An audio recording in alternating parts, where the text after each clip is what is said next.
Hegel की फ़िलोसॉफ़िकल system के बीच में एक कोर आइडिया लाई करता है which is important for understanding the evolution of ideas, और हम इसको बोलेंगे द डायलेक्टिकल प्रोसेस।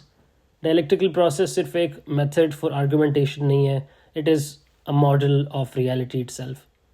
हेगल के लिए तमाम डेवलपमेंट, बेशक वो थॉट की डेवलपमेंट हो, हिस्ट्री, आर्ट या सोसाइटल लेवल पर डेवलपमेंट हो, ये एक स्ट्रक्चर्ड पैटर्न के थ्रू अनफोल्ड होती है जिसमें थीसिस होता है, एंटीथेसिस होता है और फिर सिंथेसिस होता है। But it's important to clarify कि हेगल ने खुद से ये टर्म्स एक्सप्लिसिटली कभी यूज़ नहीं की। ये टर्मिनोलॉजी काफ़ी बाद में पॉपुलराइज हुई, most notably through marks. Hegel actually ये दिखाता है कि हर कॉन्सेप्ट इनहेरेंटली अपने अंदर एक कॉन्ट्रडिक्शन रखता है, और जब ये कॉन्सेप्ट या इस कॉन्सेप्ट की रियलिटी अपने कॉन्ट्रडिक्शन के साथ स्ट्रगल करती है तो इस स्ट्रगल के थ्रू एक न्यू, एक मोर डेवलप्ड कॉन्सेप्ट इमर्ज होता है। ये डिस्कशन हमें मिलती है हेगल की किताब द फिनोमेनोलॉजी ऑफ स्पिरिट में, जहाँ पे हेगल डिस्कस कर रहा होता है ऑफ कॉन्शियसनेस और कॉन्शियसनेस किस तरह इवॉल्व होती है थ्रू स्टेजेस। कॉन्शियसनेस की हर स्टेज अपनी ही लिमिटेशन को कन्फ्रंट करती है and this gives rise to a new form of knowing. Hegel लिखते हैं, the life of the spirit is not the life that shrinks from death and keeps itself untouched by devastation, but rather the life that endures it and maintains itself in it. It wins its truth only when, in utter dismemberment, it finds itself.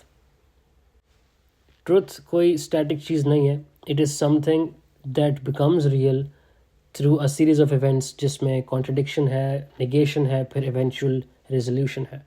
तो knowledge इस sense में एक process है, not a fixed and.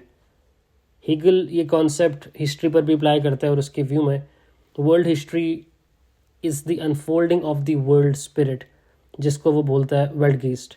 Through time civilisations खड़ी होती हैं एक particular thesis के साथ, फॉर एग्जांपल ग्रीक डेमोक्रेसी, जो लेटर चैलेंज की जाती हैं by a contradictory form like Roman authoritarianism.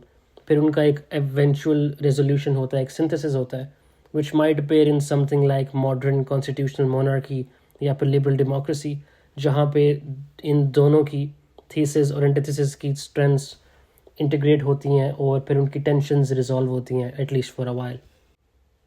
Dialectical method simply opposites या कॉन्ट्रडिक्शंस को रिजॉल्व करने का नाम नहीं है, इट्स अबाउट रिकग्नाइजिंग कि कॉन्ट्रडिक्शन ग्रोथ के लिए एसेंशियल है। अनलाइक क्लासिकल लॉजिक जहाँ पे कॉन्ट्रडिक्शन एक फेलियर की तरह देखी जाती है, हेगल कॉन्ट्रडिक्शन को देखता है as the engine of progress. हर कॉन्सेप्ट एक इंटरनल इंस्टेबिलिटी रिवील करता है और फिर जो रेजोल्यूशन है, जो सिंथेसिस है, वो इन दोनों को रिटेन करता है while moving forward. Such as अगर आप थीसिस लेते हो pure being which is completely indeterminate, antithesis होगा nothing which is the absence of determination, और इनका सिंथेसिस होगा बिकमिंग, जो बीइंग और नथिंग के बीच में एक ट्रांजिशन है। अगर हम एक एनालिटिकल पर्सपेक्टिव से देखें तो हेगल की डायलेक्टिक पहले के रैशनलिस्ट मॉडल्स जैसे डेकार्ट के क्लियर एंड डिस्टिंक्ट आइडियाज़ और बाद के एम्पेरिसिस्ट मॉडल्स जैसे ह्यूम की बंडल थ्योरी से मुख्तलिफ खड़ी होती है।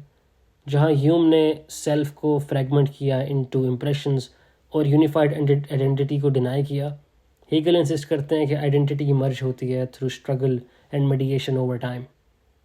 Hegel also broke away from Kant's dualism between phenomena and noumena, क्योंकि वो आर्ग्यू करते हैं कि रीज़न और रियलिटी दोनों सेपरेट नहीं है लेकिन इनहेरेंटली इंटरट्वाइंड है इन अ डायलेक्टिकल यूनिटी।